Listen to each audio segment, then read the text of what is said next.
નમસ્કાર મિત્રો, તમારું સ્વાગત છે અમારી YouTube channel fire fighter knowledge by એસડીમાં. તો મિત્રો, આજે આપણે વાત કરીશું ફાયર ડિપાર્ટમેન્ટ વિશે. ફાયર ડિપાર્ટમેન્ટમાં શું કામગીરી હોય છે અને ફાયર ડિપાર્ટમેન્ટ જોઈન કરવા માટે શું જરૂરી છે.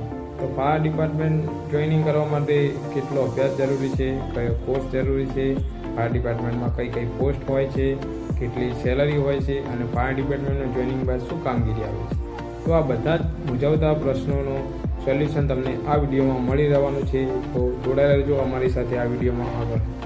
આ ડિપાર્ટમેન્ટની કામગીરીમાં જોઈએ તો આગ બુઝાવવાનું, રેસ્ક્યુ કરવાનું, સલામતીનું ચેકિંગ કરવાનું, આગને રોકવા માટેની ટ્રેનિંગ અને ગાઈડલાઇન આપવાનું, રોડ એક્સિડન્ટ, ઇમરજન્સી સર્વિસ અને નેચરલ ડિઝાસ્ટરમાં મદદ કરવાનું. આ તમામ કામ ફાયર ડિપાર્ટમેન્ટના છે. ફાયર ડિપાર્ટમેન્ટમાં પોસ્ટની વાત કરીએ તો fireman cum driver cum pump operator, leading fireman, sub fire officer, station officer, assistant divisional fire officer, deputy chief fire officer અને ચીફ ફાયર. અભ્યાસની વાત કરીએ તો 10 pass, 12 pass, ITI, diploma, graduation. હવે અભ્યાસ દરેક પોસ્ટ માટે અલગ અલગ અભ્યાસ એ લોકો જે તે વખતે ભરતી પડે એ વખતે ઉલ્લેખિત કરતા હોય છે. હવે 10 પાસ ઉપર ભરતી છે તો તમે 10 પાસ પ્લસ ફાયરનું સર્ટી, જે પણ સર્ટી ફાયરમેનનો કોર્સ હોય, ફાયરમેનનું ડીસીપીનું જે ભરતી રિક્વાયર્ડ હોય એ પ્રમાણે તમે સર્ટિફિકેટ મોકલી શકો છો. એ તમારે જે તે ભરતી પર આધારિત રાખે છે.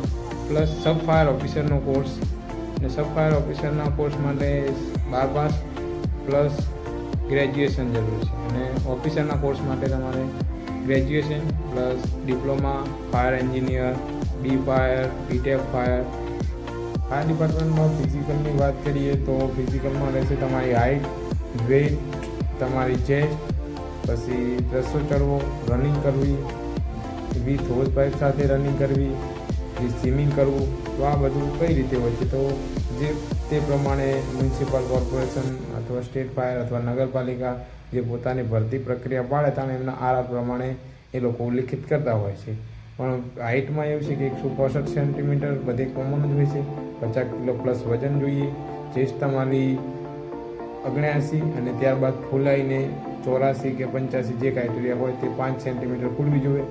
તે પ્લસ તમારે 20 ફૂટ રસ્સો ચડવાનો રહેશે, જેમાં તમે પગ અડાડીને બી ચડી શકો અથવા પગ અડાડ્યા વગર જેવી જે જગ્યાની ભરતીમાં જે ઉલ્લેખ કર્યો હોય આરામમાં તે પ્રમાણેનું રહેશે. પ્લસ તમે 50 મીટર રનિંગ હોજ પાઇપ સાથે અથવા 100 મીટર રનિંગ હોજ પાઇપ સાથે, અને આ વિથ નોઝલનો ઉલ્લેખ કર્યો હોય તો નોઝલ તમારે સાથે લઈને દોડવાનું રહેશે. પ્લસ સ્વિમિંગની વાત કરીએ તો સ્વિમિંગનો ક્રાઇટેરિયા છે 6 મીટર અથવા 200 મીટર. તો સ્વિમિંગમાં તમે 100 મીટર અથવા 200 મીટર જે પણ ક્રાઇટેરિયામાં આરામમાં ઉલ્લેખ હોય એ પ્રમાણે સ્વિમિંગ કરવાનું રહેશે. સ્વિમિંગમાં તમારી કોઈ પણ ફ્રી સ્ટાઇલ તમે જે સ્ટાઇલથી તરી શકો એ સ્ટાઇલનું રહેશે. ડોક્યુમેન્ટની વાત કરીએ તો 10 પાસનું સર્ટી, 12 પાસનું સર્ટી, લિવિંગ સર્ટિફિકેટ, ફાયરનું સર્ટી પોસ્ટ પ્રમાણે, પ્લસ તમારે કાસ્ટ સર્ટિફિકેટ લાગુ પડતું હોય તો caste certificate, creamy layer not creamy layer જે લાગુ પડતું હોય તે certi, licence heavy, plus passport સાઇઝનો ફોટો, તમારું આધાર કાર્ડ અને પાન કાર્ડ. કોર્સ કર્યા બાદ તમે નોકરી માટે પ્રાઇવેટ અને ગવર્મેન્ટ બે જગ્યાએ અપ્લાય કરી શકો છો.